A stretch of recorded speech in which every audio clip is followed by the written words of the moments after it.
Aunque en nuestra era la homosexualidad no representa más un tabú, aún existen varios países donde la homosexualidad es considerado un delito, y en muchas culturas y sociedades aún es considerado como algo inmoral, erróneo o vergonzoso. Parte tiene que ver con cómo la homosexualidad ha sido representada en la cultura, pues los medios de comunicación son una parte muy importante en la manera en la que se entiende el mundo que nos rodea, y el séptimo arte funge una parte mayor en la creación y difusión de estereotipos, pues sirve como una ventana para los mundos y estilos de vida que no conocemos. Y con la llegada de la globalización, Hollywood es el mayor productor de películas a nivel mundial. Así que, tomemos un vistazo a la representación en la historia del cine.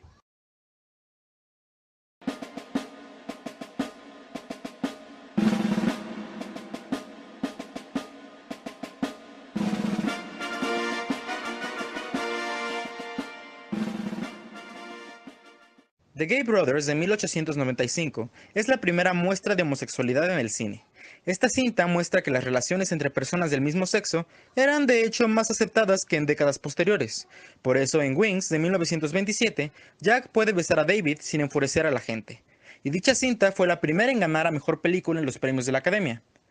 Durante este periodo, siempre y cuando uno mantuviera los roles de género asignados, las relaciones del mismo sexo estaban permitidas e incluso celebradas, lo cual es muy importante, porque aún existe el malentendido de que ser homosexual es lo mismo que ser transgénero, y es precisamente esto lo que marca el estereotipo de los gays y lesbianas en esta época, y muchas por venir.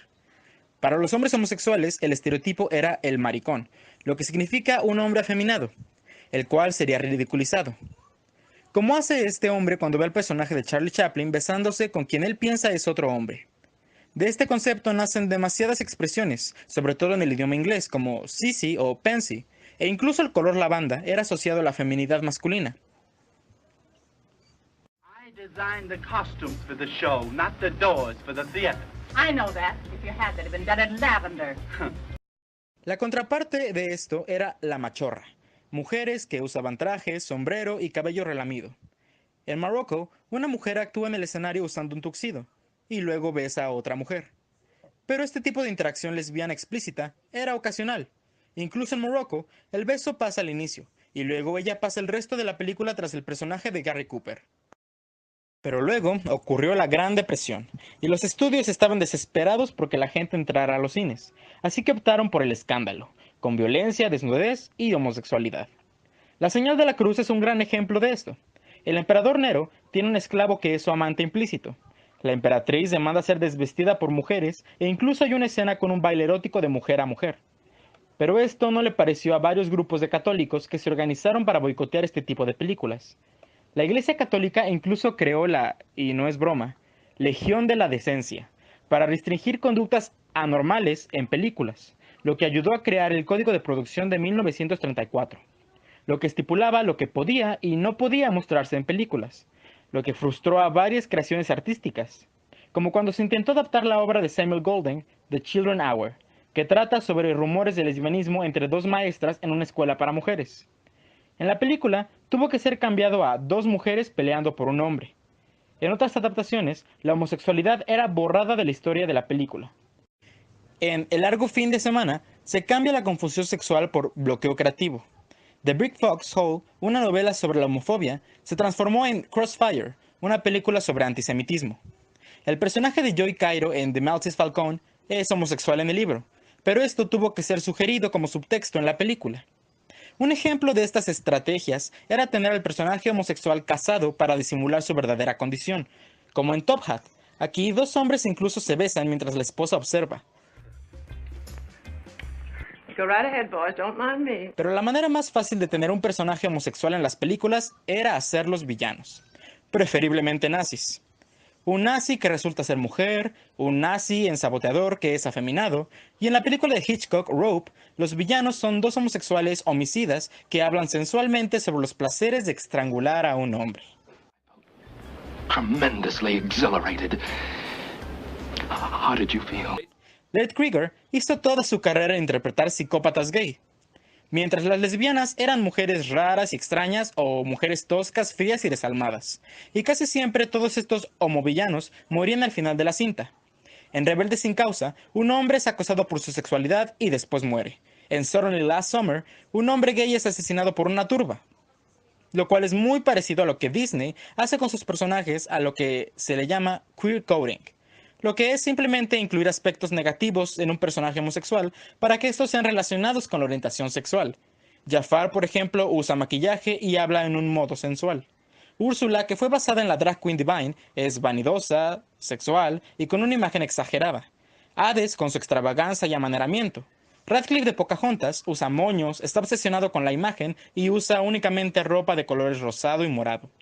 En 1952, el Código de Producción se abolió, otorgando derechos artísticos a escritores y directores. Pero claro, esto no mejoró de inmediato la representación de la homosexualidad. Al contrario, el arquetipo de ser homosexual es ser villano y está mal, se transformó en algo más siniestro. Homosexuales suicidas que se autodesprecian. En Sargent, el hombre gay besa a otro y luego comete suicidio. En Consejo de Consentimiento de 1962, otro hombre gay se corta el cuello. Y en 1961, cuando The Children's Hour finalmente obtuvo una adaptación que mantuviera su trama, la protagonista se suicida después de los rumores sobre su sexualidad. En estas historias, a los personajes homosexuales se les dice tantas veces que son sucios y erróneos que lo creen, y por extensión la audiencia lo cree también. Antes se le decía a la gente que odiara a los homosexuales, ahora se les decía a los homosexuales que se odiaran a sí mismos. En 1969 ocurrió Stonewall. Miembros de la comunidad LGBT protestaron contra la policía de Nueva York, abriendo los ojos del continente a la visibilidad de la homosexualidad. Y los productores de Hollywood vieron la oportunidad de hacer dinero creando contenido para la comunidad gay. Los Chicos de la Banda de 1970 fue el primer producto de esta naturaleza. Su trama gira en torno a 4 protagonistas gays. Y junto a la revolución sexual de los años 70, estos se volvieron una gran época para el cine queer.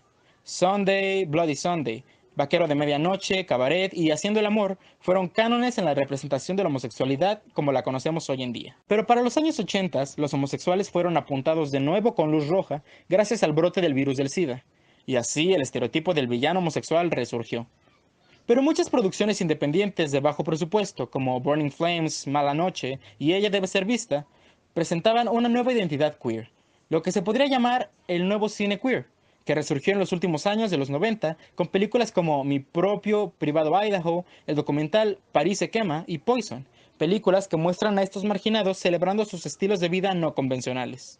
Pero para los 90s, Hollywood creó otro tipo de estereotipo, el gay de comedia, con personajes usualmente en drag o súper extravagantes y exagerados, con la excepción de Filadelfia, que trata sobre las condiciones de vida con SIDA. Pero aunque la gente homosexual comenzaba a poder ser representada en películas como gente buena, no como algo de qué reírse, sentir lástima o temer, continuaba siendo muy raro verlos inmiscuirse románticamente. Tom Hanks y Antonio Banderas nunca se besan en Filadelfia. Hasta que esto ocurrió.